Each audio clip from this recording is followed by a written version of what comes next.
All right, for this explainer, we're taking a trip back in time to the late Russian Empire. We're going to see how the huge, powerful machine of industrial capitalism slammed into the Kazakh steppe, and in doing so, completely changed the land, its people, and really, the entire future of a nation.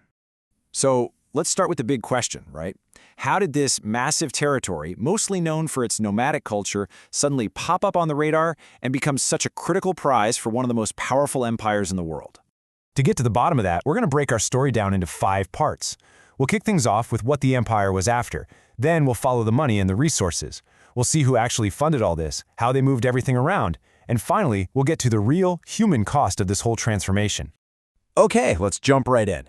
To really get why Kazakhstan became so important, you first have to understand the massive, relentless appetite of the Russian Empire, which was industrializing at a crazy pace.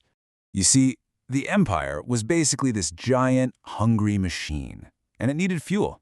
That fuel came in 3 main forms: raw materials to feed its factories, a supply of cheap labor to do the digging and building, and new markets to sell all the stuff it was making. From where the Tsar was sitting, Kazakhstan looked like a perfect one-stop shop for all 3. And look, this hunger for resources wasn't just some idea on a map.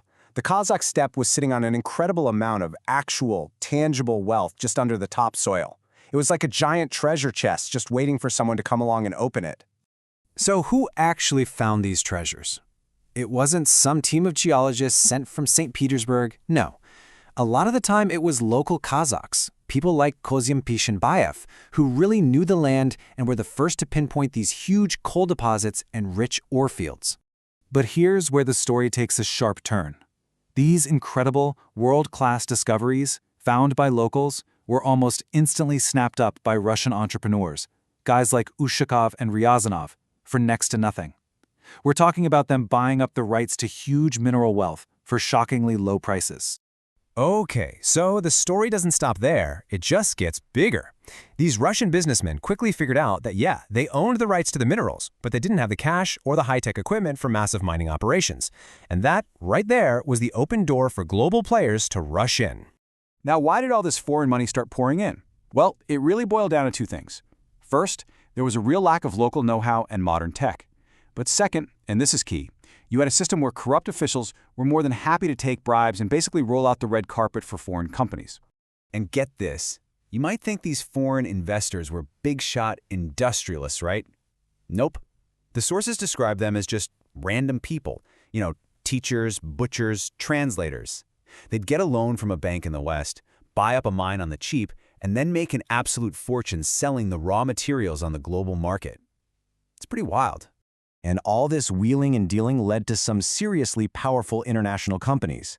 A perfect example is the Spas Copper Ore Joint Stock Company. It wasn't even based in Russia, it was set up in London. And its shareholders were from all over: Britain, France, America, all of them getting rich off of resources buried deep in the Kazakh steppe. Okay, so you've dug all this copper and coal out of the ground. Now what? You have a massive logistics problem. I mean, the traditional way of moving things, the camel caravan, could take 100 days just to get from Tashkent to Orenburg. That was never going to work for an industrial operation. The answer, of course, was the railway, the great arteries of industry. And to give you a sense of the sheer human scale of this, just look at that number. Something like 40,000 Kazakh workers were involved in building just one line, the Orenburg-Tashkent Railway. It was a truly monumental effort. What these new railways did was create a textbook colonial economy. It was a simple 2-way street. Raw materials, ore, cotton, fruit flowed out of Kazakhstan. And in the other direction, manufactured goods like machinery, wood, and sugar flowed in. The whole region was being wired into the empire as a supplier of cheap resources, not a maker of valuable goods. This whole industrial boom created something that really hadn't existed here before, a formal, wage-earning working class. It was a mix of formerly nomadic Kazakhs who'd lost their traditional lands and poor Russian peasants who had been moved into the region. So what was life actually like for them? To put it bluntly, their conditions were just brutal. We're talking 10 to 12-hour workdays with basically zero safety measures. People were crammed into crude shacks or yurts. The exploitation of women and children was rampant.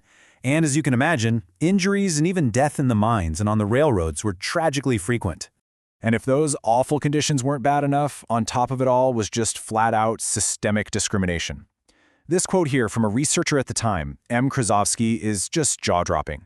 He wrote that for doing the exact same work, a Russian worker got paid 2 to 3 times more than a Kazakh worker. And this chart just lays it out perfectly.